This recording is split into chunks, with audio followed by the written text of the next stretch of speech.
Et bonjour à toutes, bonjour à tous, c'est Dark Vigilante et bienvenue pour les sélections Marvel du mois de juillet, donc la deuxième émission Summer Special.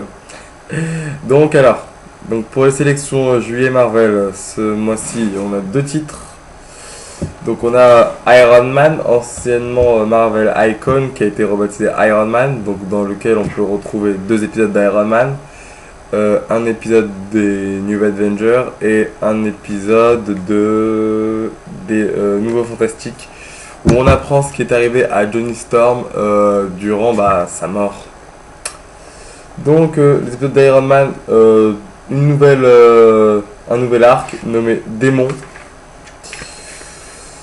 où en fait, plusieurs ennemis d'Iron Man vont s'allier contre lui pour le démolir, et ils vont se rallier autour du Mandarin qui est sans doute le méchant du prochain film. Du moins c'est très espéré par la plupart. Et il a aussi amené un lutin, un des nains d'Asgard qui l'avait aidé à forger ses armes. Il l'a ramené à New York et il l'aide un peu à s'intégrer dans sa nouvelle vie. Donc voilà, ça c'était pour Iron Man. J'en dévoile pas plus. Donc il y a deux épisodes. Après, on a un épisode des New Avengers où suite au dernier numéro où il y avait eu 3 épisodes des New Avengers où Norman Osborn avait recréé sa nouvelle équipe de Vengeurs. Donc Norman Osborn a créé sa nouvelle équipe de Dark Avengers. Et les nouveaux Vengeurs sont pourchassés et pris en chasse par les autorités. Même Jessica Jones et son bébé sont pourchassés. Quant aux autres Vengeurs, ils ont des coups avec un clone de Thor qui est au service de Norman Osborn. Donc ça c'était pour les New Avengers.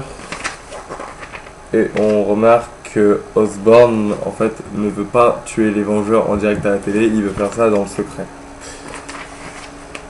Et on a ensuite un deuxième épisode où on apprend ce qui est arrivé à Johnny Storm durant sa mort, mais comme c'est gavé de spoilers, je n'en dirai pas plus là-dessus. Voilà. Donc c'est les nouveaux formats de Marvel. Rappelez-vous, j'avais consacré un article là-dessus. J'avais dit que Marvel changeait le nom de certains de ses magazines ou mettait de nouvelles séries dans certains de ses magazines. Donc là, on est passé à 112 pages pour 4,80 €. C'est édité par Panini Comics et ça s'appelle Iron Man et c'est le numéro 1. Voilà pour le premier magazine. Et le deuxième, c'est Avenger Extra numéro 3 qui regroupe les annuels de New Avenger et l'annuel de Avenger. Et en fait, dans cet annuel... Dans cet annuel-là, on retrouve un des anciens Vengeurs, Simon Williams, alias Power Man, qui en fait... il a pété un peu les plombs, et en fait, il se dit que les Vengeurs qui sont plus aptes à protéger le monde, en fait.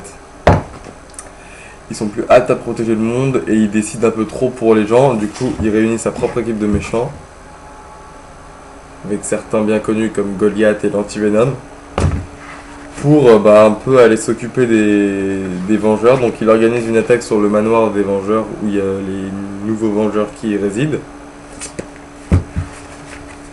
Les nouveaux Vengeurs se font massacrer, quelque chose de violent. C'est impressionnant.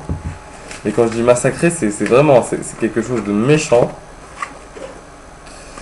Et ensuite, Simon Williams décide de s'en prendre aux autres Vengeurs, donc à savoir les Vengeurs purs et simples, qui sont eux dans la tour Stark. Donc 2 épisodes centrés sur les Vengeurs, donc 2 annuels en plus, c'est bien. Ça permet donc d'avoir les 2 annuels des 2 séries des Avengers, sans avoir à courir après tel ou tel magazine. Là c'est tout rassemblé dans un seul magazine et c'est pas plus mal. La couverture aussi est très sympa, c'est la couverture donc de l'annuel de Avenger aux États-Unis. Donc ça s'appelle Marvel Extra numéro 3. C'est fait par Brian Michel Bentis et Gabriel Del Otto. Ça vaut 4,90€ et c'est édité par Panini Comics. Voilà, bah écoutez, merci à tous. Oula. Voilà, ça sera mieux. Merci à tous d'avoir regardé les sélections Marvel du mois de juillet, donc en Summer Special, et je vous dis à bientôt. Salut!